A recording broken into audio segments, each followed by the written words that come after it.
दोस्तों, माननीय supreme court ने हिरासत में लिए गए व्यक्ति को, जब पुलिस किसी व्यक्ति को हिरासत में ले लेती है तो ऐसे व्यक्ति को, ऐसे आरोपी को जिसे हिरासत में लिया गया है, उसे पुलिस के द्वारा की जाने वाली पूछताछ के दौरान अवैधानिक प्रक्रिया से बचाने के लिए और हिरासत में लेने के पश्चात उसके ऊपर होने वाली यातनाओं से बचाने के लिए माननीय सुप्रीम कोर्ट ने कुछ गाइडलाइंस जारी की है।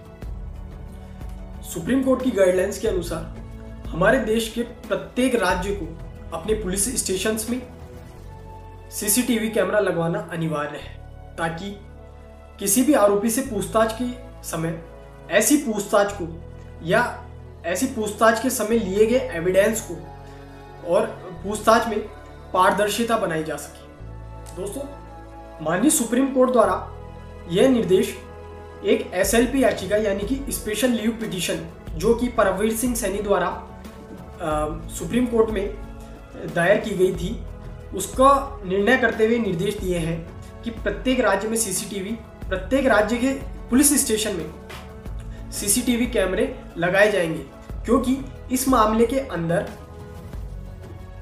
जितने भी एविडेंस थी और पुलिस स्टेशन में जो बयान थे, जो पूछताछ की गई थी, उनके ऑडियो या वीडियो रिकॉर्डिंग की बार बार मांग की गई थी। तो आइए जानते हैं कि माननीय सर्वोच्च न्यायालय में हिरासत में किसी भी व्यक्ति को प्रताड़ना से बचाने के लिए क्या गाइडलाइंस जारी किए, क्या निर्देश जारी किए हैं और क्या है पूरा मामला, आइए जानते हैं। ये सुप्रीम कोर्ट ने यह निर्देश सभी राज्यों और केंद्र शासित राज्यों को दिया है।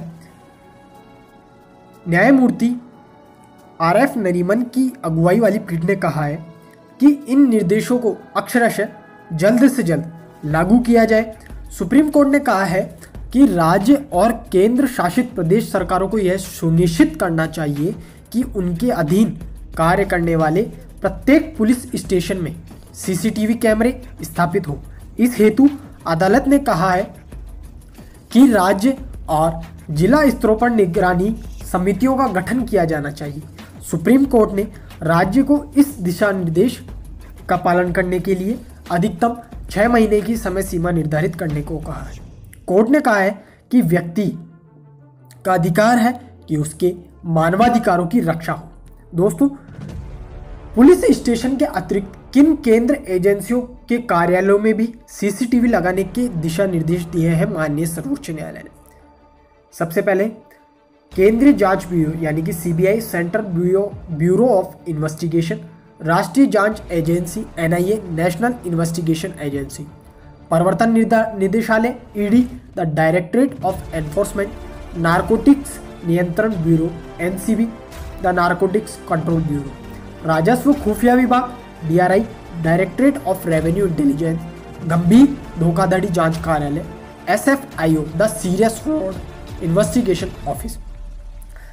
इसके अतिरिक्त कोई अन्य एजेंसी जो पूछताछ करती है और गिरफ्तारी की शक्ति भी रखती है।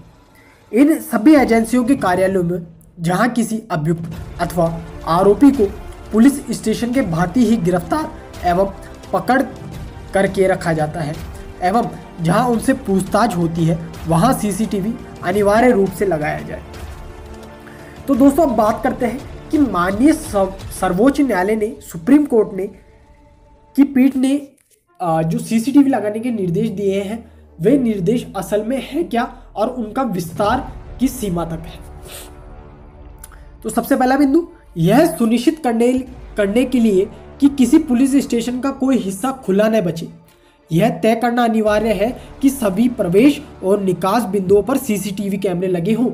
थाने का मुख्य द्वार, सभी लॉकअप, सभी गलियारे, लॉबी, रिसेप्शन क्षेत्र, सभी बरामदे, आउट हाउस, इंस्पेक्टर का कमरा, सब इंस्पेक्टर का कमरा, लॉकअप रूम के बाहर के क्षेत्र, स्टेशन हॉल, पुलिस स्टेशन परिसर के सामने, बाहर, अंदर नहीं, वॉशरूम और शौचालय, ड्यूटी ऑफिसर का कमरा, थाने का पिछला हिस्सा। दूसरा पॉइंट, जिन सीसीटीवी सिस्टम को स्थापित किया जाना है उन्हें नाइट विजन से लैस किया जाना चाहिए और इसमें आवश्यक रूप से ऑडियो के साथ साथ वीडियो फुटेज भी होना चाहिए।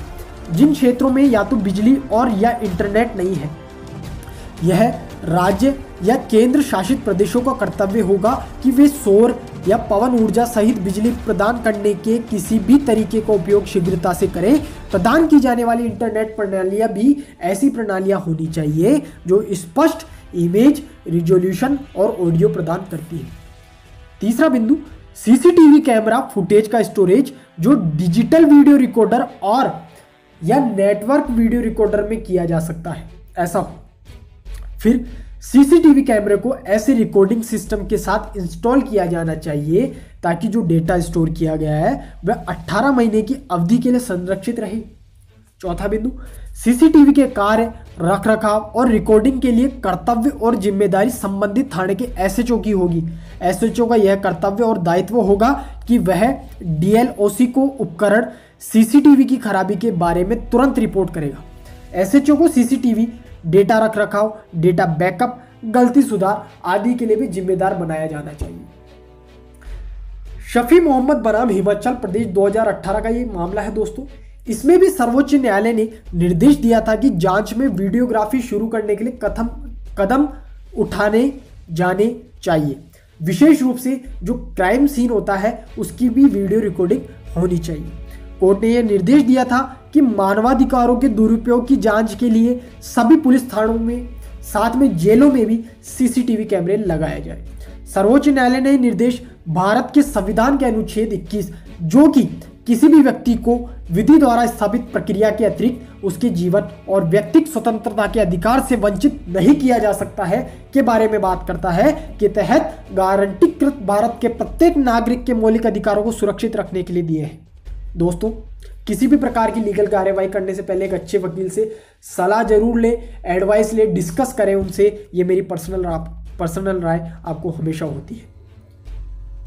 दोस्तों, माननीय सुप्रीम कोर्ट ने जो निर्देश जारी किए हैं वह देश के प्रत्येक व्यक्ति के मानवाधिकारों की रक्षा के लिए अत्यंत आवश्यक है, क्योंकि ये जो निर्देश है किसी भी मामले के अंदर जो पुलिस पूछताछ करती है उसकी पारदर्शिता को दर्शाते हैं। दूसरा, अगर किसी भी केस के अंदर पुलिस ने जबरन पूछताछ की है या जबरन किसी चीज का कन्फेस कराया है तो आप में पुलिस के खिलाफ शिकायत कर सकते हैं और कोर्ट जा सकते हैं। दूसरा, अगर पुलिस ने एविडेंस गलत किसी तरीके से कलेक्ट किया है या जबरन कलेक्ट किया है, मारपीट करके कलेक्ट किया है, प्रताड़ित किया है किसी भी व्यक्ति को, आरोपी को, तो आप ऐसे व्यक्ति आप अपने वकील के माध्यम से एक अच्छा डिफेंस इसमें ले सकते हैं। ये दिशा निर्देश जहां पुलिस के लिए कर्तव्य है वहीं आपके लिए एक अधिकार भी है। Where there is a right, there is a remedy। आशा करता हूँ ये जानकारी आपको जरूर पसंद आएगी। आपके अधिकार ही आपके शस्त्र हैं और आपके अधिकार ही आपको सशक्त बनाते हैं। जानिए आपके अधिकारों को मेरे साथ वकील की कलम से। Thanks for supporting, keep watching, keep loving. जय हिंद, जय भारत, वंदे मातरम।